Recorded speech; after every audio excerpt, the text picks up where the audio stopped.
The Ryan Goodman and Tangway podcast is brought to you by Fanduel, the exclusive wagering partner of the CLNS Media Network. Hey everybody, it's that time again. It is time for the Bob Ryan, Jeff Goodman, who is on vacation, Tangway Along for the Ride podcast. And we are brought to you by the exclusive partner of CLNS Media. It is Fanduel, everybody. Get ready for the NFL season with incredible offers from Fanduel, America's #1 sportsbook. Right now, new customers can bet $5 and get $200 in bonus bets guaranteed. So visit fanduel.com/Boston to kick off the NFL season with an offer you won't want to miss. Fanduel, official partner of the NFL. All right, Bob, there's nothing going on right now. I mean, in the NBA, as we know. So, we're about a month away before, everybody shows up over at Celtic training camp and it's picture day, right? Where do you stand on the Celts right now? I wish training camp started tomorrow. Yeah. I am curious. I won't say I'm excited. They're good. They're going to be good. They're going to win 55 plus games. I'll be very disappointed if they don't. And if they don't, the reason would be injury, which is always a possibility in any sport, anytime, blah, blah, blah. Okay. Because I'm curious because of this Porzingis thing, what he could represent and the full scope of what he could represent. And I've said this before, I hope that Joe Mazzulla uses him, quote unquote, the right way. And that is allowing him to post up at least half the time or a significant portion and not just making him into a 7-foot jump shooter. Yeah, he can make jump shots from the corner and he will make some. And we'll be happy to see that when they happen. But I want the Porzingis that Washington had last year, who averaged 23 points a game and a good portion of his time was spent posting up like the old days. He's 7'3". You gotta use a guy who's 7'3" and let him act as if he's 7'3" and not 6'3". And then the next thing is his defense, which I've been assured is better than you might think. That he has more lateral mobility than you might think.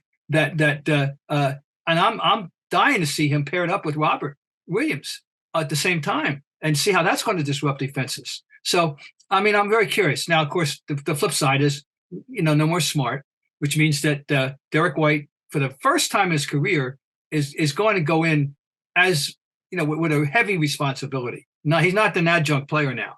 He's a key player. And that's, I hope he can handle it. I think he can. He's a level-headed guy. And then to see what they get out of the combination of he and Smart, to fill in the role he and Brogdon to fill in, assuming he's healthy, and they've been kind of quiet about that and what really was the story to start with and all that. So, and meanwhile, then of course everybody's going to be fixated on Jaylen Brown and is it worth the money? That'll be a topic. We won't be able to avoid that. But I am focusing on Porzingis and how he's going to be used. Do you think now in the NBA, once you get the ball across half court and you get the ball to Tatum, or in the past you would get, and I am not saying Tatum, I'm not putting him in this class, but you get the ball across half court, you get the ball to Larry as a point forward, you get the ball to Jordan, you get the ball to Kobe. Is the point guard as important as it used to be? The game is evolving. There's no question. You're getting these guys, and throw Durant into there because Durant got the ball a lot, and of course the ultimate non-position player is LeBron. LeBron is a surrogate point guard. Nobody can argue that otherwise. He's got the ball all the time. And they don't really need a quote unquote point guard.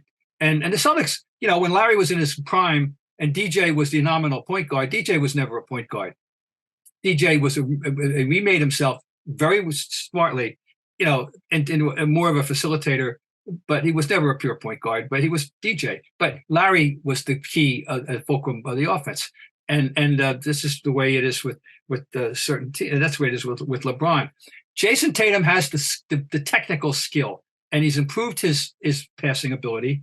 I hesitate to put him in that category, but there will be times when he will be acting in that role, and the more often that he can do that, the better. He's still maturing in this game.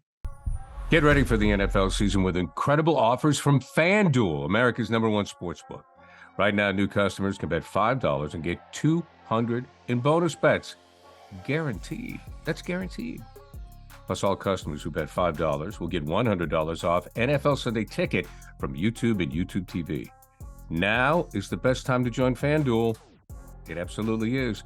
The app is easy to use, and you can be on everything from spreads to player props and more.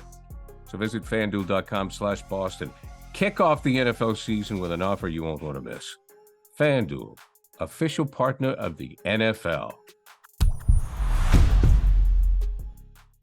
I mean, it's amazing how young he still is compared to we're so used to seeing him. So, but that's a very good point about the point guard thing. There aren't that many new ones that of consequence.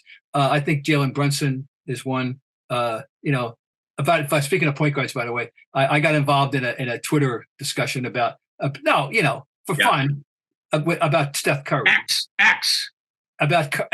Thank you. An X discussion about Curry, and I maintain that he is not a point guard. He is the greatest shooting guard of all time, who also happens to be able to pass. And they say, he's got that great handle. Yeah, he does have that great handle, and that's fine. And that handle enables him to get any shot if he wants ever at any time. He can create space for himself anytime. Nobody can stop him from getting his shot off. Nobody, and because of that handle, and that's great. But it doesn't make him a point guard just because he's got a great handle. I'm sorry.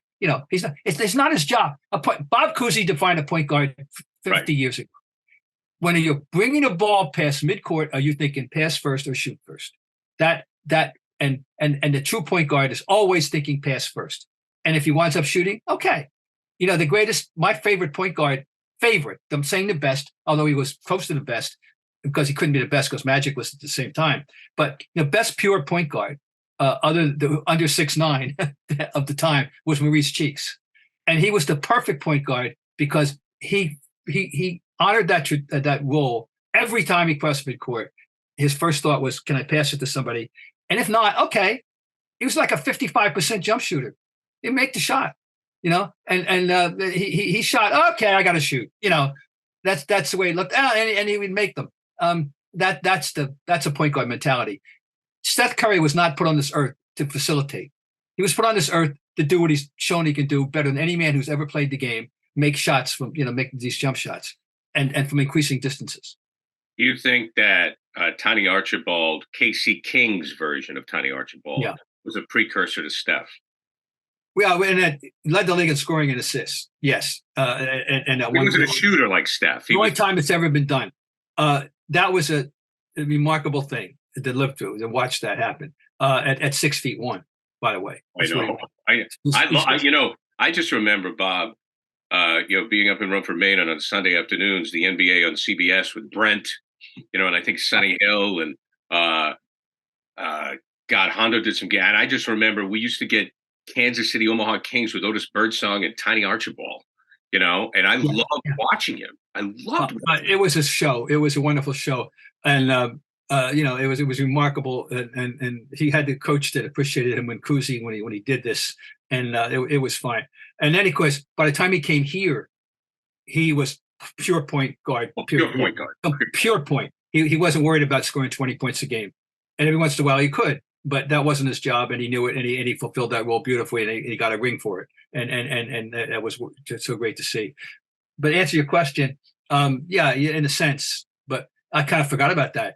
Garrett, really, that's right. You realize I hate to tell you, it's 50 years. It's 50 years ago. Like it was 72, 73. Oh, yeah, I know. Ago. I mean, and I feel like it was yesterday because I mean, you were working, and I hate to do this to you, but that's when I fell in love with basketball.